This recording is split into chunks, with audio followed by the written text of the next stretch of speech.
Bonjour à tous, je profite d'abord de cette petite vidéo pour faire avec vous le corrigé des exercices que je vous donnais hier sur notre première lecture analytique du recueil Alcool d'Apollinaire sur le poème Le Vent nocturne.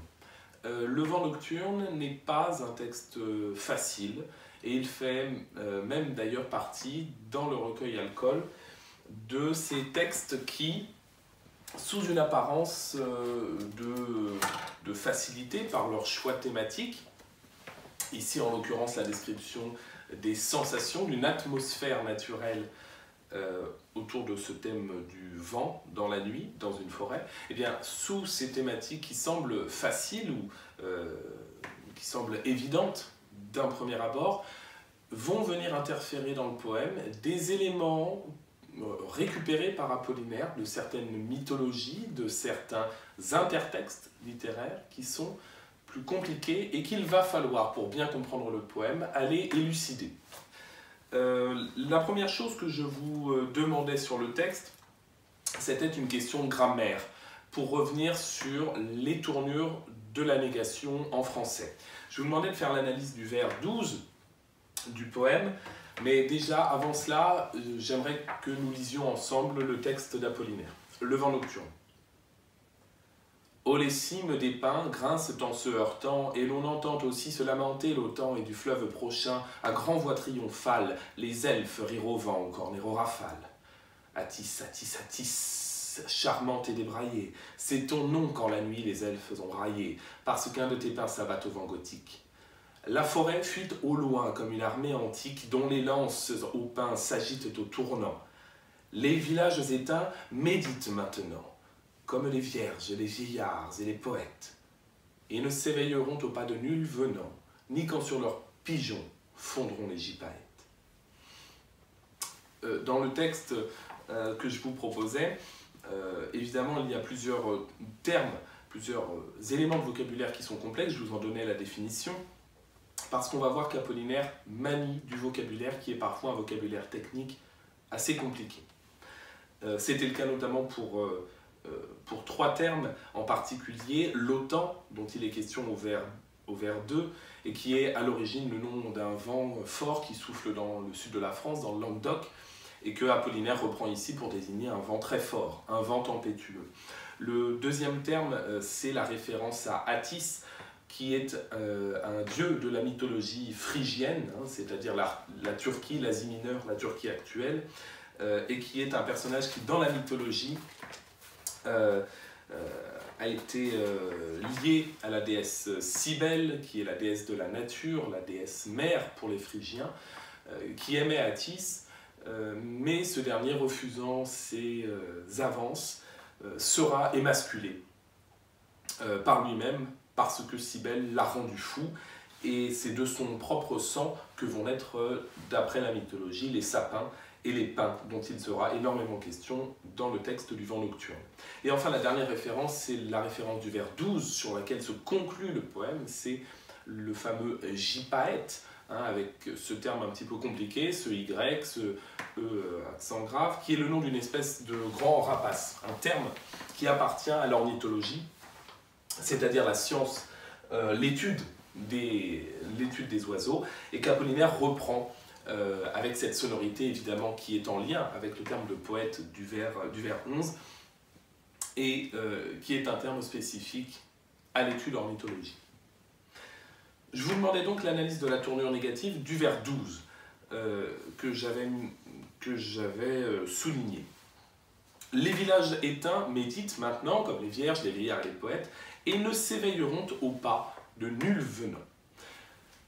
On a une négation qui est une négation verbale autour du verbe s'éveiller, conjugué au futur de l'indicatif à la troisième personne du pluriel. Et ne s'éveilleront au pas de nul venant. Traditionnellement, comme on l'avait vu en classe, la négation verbale en français s'exprime à l'aide de deux termes. C'est une négation qu'on appelle, vous le savez maintenant, bitensive. C'est-à-dire qu'elle est construite, constituée autour de deux éléments, un nœud, adverbe de la négation, qu'on appelle un discordantiel, mais ça, on l'avait vu très rapidement, c'est un terme qui n'est pas nécessaire de connaître, Et surtout un deuxième terme qui peut être un adverbe, un déterminant, parfois un pronom. Ça peut être pas, ça peut être nul, ça peut être aucun, point, guère, plus, goutte, etc. Qui est ce qu'on appelle un forclusif, qui est le deuxième terme qui va venir finir la négation verbale. Il ne mange pas. Ils ne s'éveilleront pas. Ce sont ces deux termes qui vont former la négation verbale. Ici, chez Apollinaire, si on regarde ce qui se passe, on a un seul terme qui marque la négation, c'est l'adverbe de négation devant s'éveilleront, le ne. Mais alors, où est passé le deuxième terme? Ce deuxième terme, qui est traditionnellement dans le langage courant en français pas, P-A-S, eh bien, il se retrouve pourtant dans ce vers. Ils ne s'éveilleront au pas de nul venant. Qu'est-ce que veut dire Apollinaire ici? Il dit simplement que ces villages, ils sont extrêmement calmes. Il n'y a aucun bruit. Il ne suffit même pas du bruit d'un pas pour éveiller ces villages. Et là, il se passe quelque chose de très étonnant, c'est que Apollinaire revient à l'étymologie, à l'origine de ce terme « pas », qui est notre traditionnel adverbe de négation en français. Je vous avais dit en classe que la plupart des adverbes de négation, de ces deuxièmes termes de la négation verbale, pas, goutte, guère, plus, étaient des termes qui à l'origine venaient de noms communs, de substantifs, qui étaient devenus des adverbes dans la langue. C'est le cas de pas. À l'origine, le pas, c'est le pas qu'on fait. Il ne fait pas signifiait il ne fait même pas un pas. Ici, Apollinaire joue, il le sait, ça. Il a une très bonne connaissance de la grammaire, de la syntaxe et de la stylistique, Apollinaire, lorsqu'il écrit le Vent nocturne en 1912. Et donc, il sait qu'il va jouer avec ce terme de pas, en renvoyant évidemment au sens premier du substantif, du nom commun, faire un pas. Il est en train de vous dire que ces villages qui sont en train de s'endormir dans cette forêt, eh bien même le bruit du pas de n'importe qui ne les réveillerait pas. Jeu de mots avec l'adverbe de négation, pas, qui a pourtant disparu, ici, au vers 12, et en même temps du nom commun dont vient l'adverbe de négation, pas. C'est donc une des raisons pour laquelle on pourrait vous demander, si vous tombiez sur ce texte, de faire cette analyse de la tournure négative. Parce que ce que l'on attend traditionnellement de la négation verbale, c'est-à-dire deux termes négatifs autour d'un verbe, et bien ici le deuxième terme décroche, saute littéralement pour revenir à son sens étymologique premier, le pas, que fait quelqu'un. Je vous demandais également de faire quelques questions de compréhension de texte et de relever dans le texte les citations qui montraient qu'on avait des références par Apollinaire à des légendes ou à des mythes. De fait, on en a deux en particulier dans le texte. C'est évidemment la référence à Attis, ce dieu dont je viens de vous parler, ce dieu de la mythologie phrygienne dont le sang a donné naissance au sapin et au pin dans la nature, suivant la mythologie. Et surtout, ce sont les elfes qu'on retrouve au vers 5, au vers 4 pardon, et au vers 7. Ces elfes qui rigolent dans la nature et qui vont évoquer ce personnage d'Attis. Ce sont les deux références mythologiques et fantastiques auxquelles se réfère Apollinaire. Car Alcol est un véritable bestiaire en cela. Il va puiser énormément dans des références littéraires et mythologiques d'Apollinaire. Que ce soit Apollon, que ce soit Orphée, que ce soit même dans des figures plus magiques comme Merlin l'Enchanteur, Apollinaire se réfère souvent à ces grandes figures, souvent masculines, de la mythologie ou de l'histoire littéraire qu'il connaît et qu'il maîtrise, et s'y associe.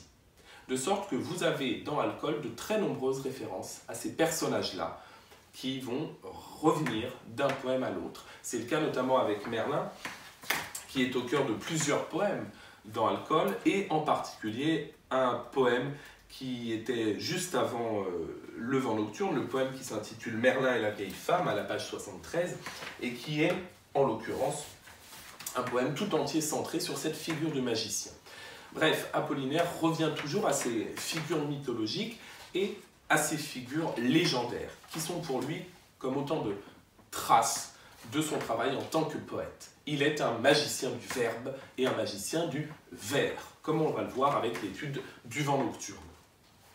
Bref, tous ces éléments, la répétition du terme elfe au vers 4 et au vers 7, et puis surtout la répétition en début du vers 5 de ce dieu Attis, Attis, Attis, Attis, charmante et débraillée, qui est une figure de style qu'on appelle une palilogie, la répétition d'un terme court en début de vers ou en début de phrase, généralement par 3 fois.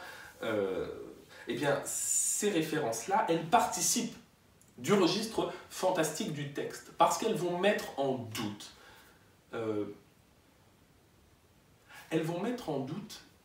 ce qui est au cœur de ce poème. Ce poème, il est très simple, comme son titre l'indique et que je vous invitais à faire dans des travaux d'écriture. Ce poème, il raconte le bruit que fait le vent dans la nuit, dans une forêt. Vent, nuit, forêt. Ce sont les 3 grands thèmes centraux du texte. Finalement, vous voyez bien que c'est un poème d'allure très simple. C'est un poème naturel qui raconte une atmosphère.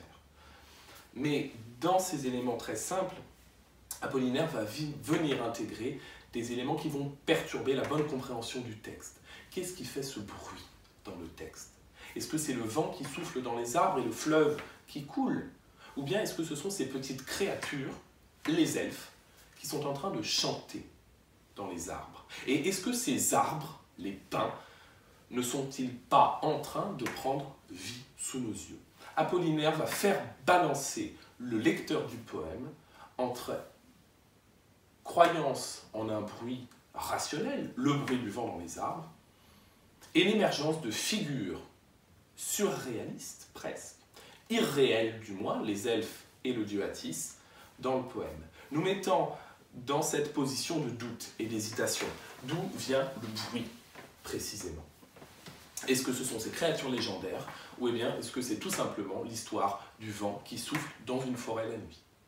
Nous mettons en balance ces 2 éléments, on a donc bien un texte qui utilise le registre fantastique, puisqu'il nous place, nous lecteurs, dans cette hésitation entre explication rationnelle, celle de la nature, et explication surnaturelle, incroyable au sens étymologique, la présence de ces figures légendaires. Enfin, je vous demandais en dernière question le champ lexical de la nature. Ici, pas de mal d'en trouver, puisque, en l'occurrence, il y en a plein. Nous sommes dans la forêt. Si on reprend le texte, ce champ lexical de la nature, il va se retrouver évidemment dès le vers 1, puisqu'on a la présence de ces grands pins, la cime des pins, au vers 3 avec le fleuve, au vers 2 également avec le terme technique de ce vent, l'autan, au vers 7 avec le pin et le vent, qui est cette fois-ci qualifié de gothique, on verra ce que ça signifie. Les pins, encore une fois présents au vers 9,